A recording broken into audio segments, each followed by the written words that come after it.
اور میرے نبی نے فرمایا ایمان کیا ہے؟ صبر کرنا اور معاف کرنا۔ اب کھانا کھا رہے ہیں، ایک طوائف گزری، اس نے آپ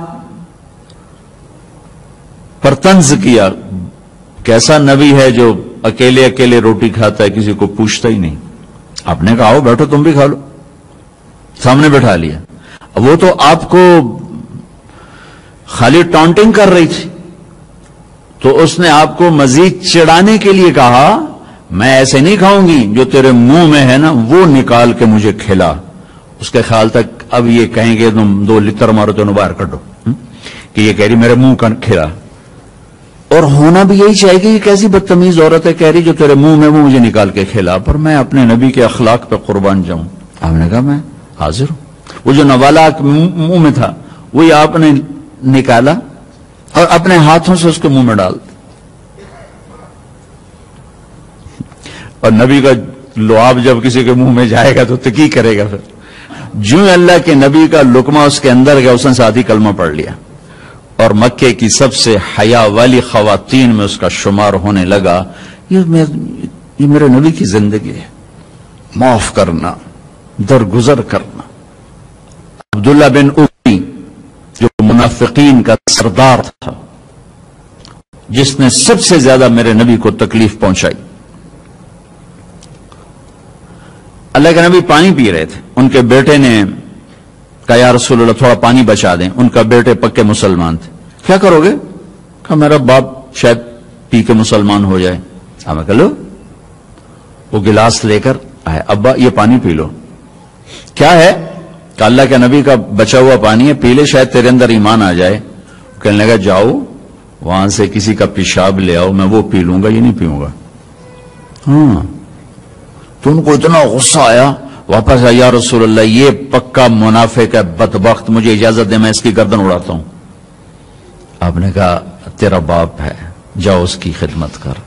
ہمارا اسلام صرف نماز روزے تک آ گیا، بس حج عمرہ نماز، حج عمرہ نماز، ذکر تلاوت بہت اعلیٰ چیز ہے، اللہ کا شکر ہے۔ بعض ملک ایسے ہیں بیچاروں کو پتہ نہیں نماز کیا ہے۔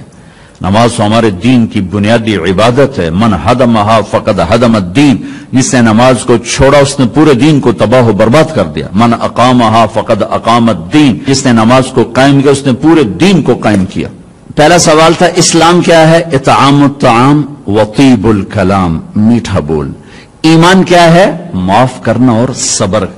اب تیسرا سوال، یا رسول اللہ ای الاسلام افضل، سب سے اعلیٰ درجے کا اسلام کیا ہے؟ اللہ اکبر، کتنے اسلام کے خوبصورت اعمال ہیں، نماز، روزہ، تہجد، تبلیغ، ذکر، تلاوت، حج، عمرے، جہاد، کتنا کچھ ہے۔ آپ نے فرمایا من سلم المسلمون من لسانہ و یدہ، جو ہاتھ اور زبان سے کسی کو تکلیف نہ پہنچائے وہ سب سے اعلیٰ درجے کا مسلمان۔ سب سے اعلیٰ درجے کا اسلام کیا ہے؟ کہ ہاتھ اور زبان سے کسی کو تکلیف نہ پہنچو۔ زندگی بھر میرے نبی نے کسی کو تھپڑ نہیں مارا، کسی کو زبان سے ایسا جملہ نہیں فرمایا جس سے وہ کہے جی میرا دل ٹوٹ گیا، میرا دل توڑ دے، کیونکہ زبان کا بول ایسی بلا ہے کہ نبی کے بھی جگر کے پار ہو جاتا۔ عبداللہ بن ابی امیہ آپ کی پھوپھی کے بیٹے ہیں، ابو سفیان بن حارث آپ کے تایا کے بیٹے ہیں، اور یہ مکہ میں آپ کی دشمنی میں زبان بہت چلاتے تھے، ہاتھ نہیں، زبان، بہت گندی زبان۔ آپ مکے کی طرف آ رہے ہیں حملہ کرنے، عصفان پہنچے ہیں، یہ آج کا جو مین روڈ چلتا ہے اس پہ اوپر آتا ہے، وہ چھوٹا سا شہر ہے۔ تو حضرت عباس اپنی فیملی کو لے کر پہنچتے ہیں، تو آپ نے کہا بس تم آخری مہاجر۔ دروازے پر، خیمے پر خادم آ کر اجازت مانگتا ہے، جی ابو سفیان بن حارث اور عبداللہ بن ابی امیہ حاضر ہوئے ہیں، کلمہ پڑھنا چاہتے ہیں، اسلام لانا چاہتے ہیں۔ میں نے آپ کو اللہ کے نبی کے معافی کے واقعات سنائے ہیں، آپ کا ظرف بتایا، آپ کا سینہ بتایا، اب اپنے نبی کی سنو۔ آپ نے فرمایا مجھے ان کے اسلام کی کوئی ضرورت نہیں ہے، میں ان سے نہیں ملوں گا۔ ابو سفیان وہ ہے جس نے میرا دل چیر کے رکھ دیا شیر کہہ کہہ کے. وہ آپ کی نا برائی میں شیر کہتا تھا. اور عبداللہ وہ ہے جس نے حرم میں کھڑے ہو کر مجھے کہا تھا کہ آسمان پہ چڑھ جا اور 4 فرشتوں کو لے کر آ اور ایک پیپر لے کر آ. اس پیپر کے اوپر اللہ کی مہر ہو اور اوپر لکھا ہوا ہو کہ تو اللہ کا نبی ہے. وہ 4 فرشتے پیپر کے ساتھ آ کر گواہی دیں, پھر میں سوچوں گا کہ تو نبی ہے کہ نہیں, لیکن میرا خیال ہے میں پھر بھی تمہیں نبی نہیں مانوں گا. آپ نے کہا اس کا یہ بول میرے یہاں ہے, میں نہیں انہیں ملنا چاہتا, میں ان کے اسلام کو قبول نہیں کرنا چاہتا. تو سناٹا چھا گیا کہ زبان کا گندا بول تک انسان کو لے جاتا ہے. وہ کتنا بڑا میرے نبی کا سینہ ہے جو اللہ کی وحی کو اپنے اندر برداشت کر لے, اس کا سینہ کتنا بڑا ہوگا, لیکن زبان کے بول نے تنگ کر دیا. وَلَقَدْ نَعْلَمُ أَنَّكَ يَضِيقُ صَدْرُكَ بِمَا يَقُولُونَ. میرے حبیب مجھے پتا ہے لوگوں کی سخت باتیں آپ کا سینہ تنگ کر دیتی. اللہ حضرت ام سلمہ کا بھلا کرے. اللہ کے نبی کی بیگمات میں ام سلمہ کا نے 2 جگہ بہت عظیم کردار ادا کیے, ایک یہاں اور ایک حدیبیہ کے موقع پر. تھوڑی دیر بعد وہ بولی یا رسول اللہ آپ تو غیروں کو معاف کرتے ہیں, یہ تو آپ کے پھوپھی کا بیٹا آیا کھڑا ہے, ایک آپ کے چاچے کا بیٹا آیا کھڑا ہے, آپ معاف کر دیں, آپ تو غیروں کو معاف کرتے ہیں. تو ایک دم پھر آپ نے کہا اچھا آنے تو, پھر ان کو آنے کی اجازت دی, ان کو کلمہ پڑھایا, ان کو بیعت فرمایا. لیکن جو پہلا امپریشن تھا وہ ان کی باتوں کا دکھ تازہ تھا. جب اتنے بڑے رسول کے سینے میں زخم کر دیتا ہے زبان کا بول, تو میری آپ کی زبان کیا کچھ کرے گی اگر اس زبان کو ہم نے شہد نہ لگایا, اسے میٹھا نہ بنایا, ہم خود اپنے رشتوں کو توڑ کے رکھ دیں گے. ایک میٹھا بول سارے زخم بھر دیتا ہے, اور ایک کڑوا بول اتنا گہرائی میں اترتا ہے کہ 7 سمندر میڈیسن بنا کے اتار دیا جائے وہ زخم نہیں بھر سکتا ہے. زبان کے بول میں اتنی کڑواہٹ ہے اور زبان کے بول میں اتنی مٹھاس ہے, میں اللہ کی قسم اٹھا کے کہتا ہوں ساری دنیا کے شہد کے ذخیرے اکٹھے کیے جائیں تو اس زبان کے بول کی مٹھاس اس سے زیادہ ہے. اور میں اللہ کی قسم اٹھا کے کہتا ہوں 7 سمندر کے پانیوں کی کڑواہٹ کو اکٹھا کیا جائے تو اس زبان کے بول کی کڑواہٹ اس سے زیادہ ہے. ایک گندا بول سر سے لے کر پاؤں تک آگ لگا دیتا ہے, اور ایک میٹھا بول مرے ہوئے کو زندہ کر دیتا ہے. ساری زندگی میرے نبی پاک صلی اللہ تعالی علیہ وسلم نے کبھی ایک بول ایسا نہیں بولا جس سے کسی کو دکھ پہنچتا, جس سے وہ یہ کہے کہ میرے نبی نے مجھے میری بے اکرامی کر, مجھے بے عزت کرتی. اور گھروں کی زندگی میں آپ کی یو این او کی تنخواہ سے خوشی نہیں آئے گی. یو این او والوں کو بھاری تنخواہ ملتی, اس سے خوشی نہیں آئے گی. کسی کا گھر ہو, کسی مولوی صاحب کا گھر ہو, کسی یو این او والے کا گھر ہو, کسی بادشاہ کا گھر ہو, اللہ کی قسم خامند اور بیوی کا سلوک اور میٹھا بول خوشی لائے گا, اور کوئی چیز خوشی نہیں لا سکتی.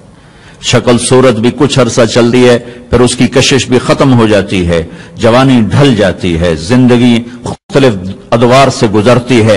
ایک چیز ہے جو سدا بہار رہتی ہے اور بہار رکھتی ہے, وہ اخلاق ہیں, وہ اخلاق ہیں, وہ اخلاق ہیں.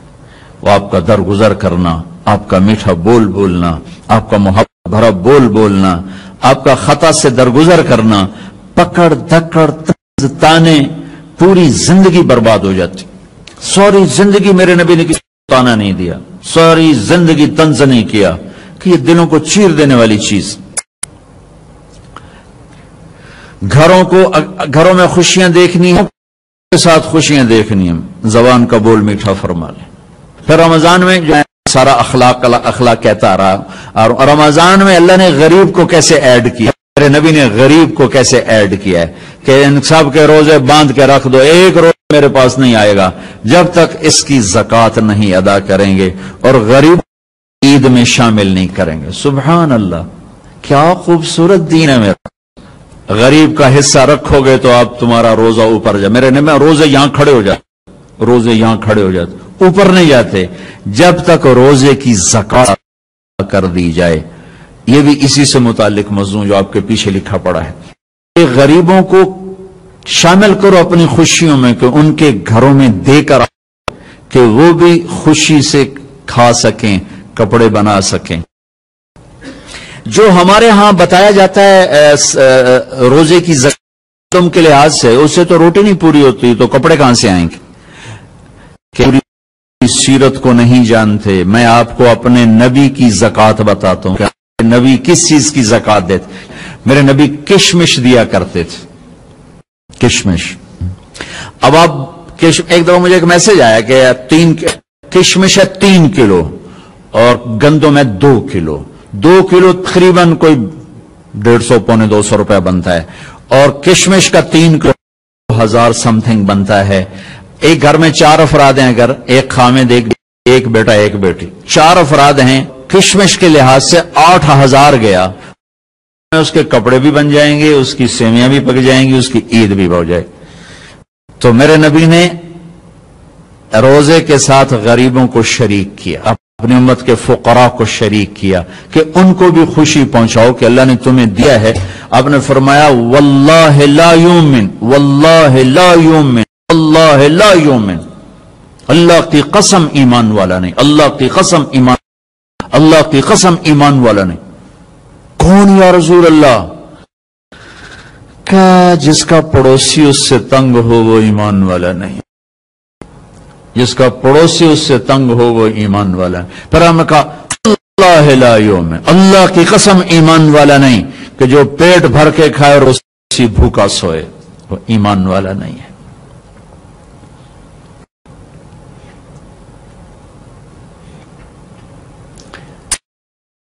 غریبوں کو شامل کیا۔ حضرت عبداللہ بن عمر کے گھر میں مہینے میں ایک دن ہوتا تھا، ایک دن، تو ان کا ایک پڑوسی تھا یہودی۔ تو جب آپ کے سامنے کھانا رکھا جاتا تو پوچھتے بھائی ہمارے پڑوسی کو بھیجا؟ کہا یہ نہیں بھیجا۔ کہا پہلے اسے بھیجو، اس کے بعد میرے سامنے رکھو۔ یہودی پہلے کھانا جاتا تھا، پھر حضرت عبداللہ بن عمر کھاتے تھے۔ عید کی خوشیوں میں شامل کیا غریبوں کو کہ جو مالدار لوگ ہیں وہ روزے کی زکات ادا کریں۔ کشمش کے لحاظ سے آپ ادا کریں، ویسے تو آپ گندم کے لحاظ سے بھی ادا کریں گے تو آپ کا واجب ادا ہو گیا، لیکن کس غریب کا بھلا کرنا چاہتے ہیں اور لوٹ کے بھلا آپ کے پاس آئے کہ آپ کا خزانہ اللہ کے پاس جمع ہو جائے۔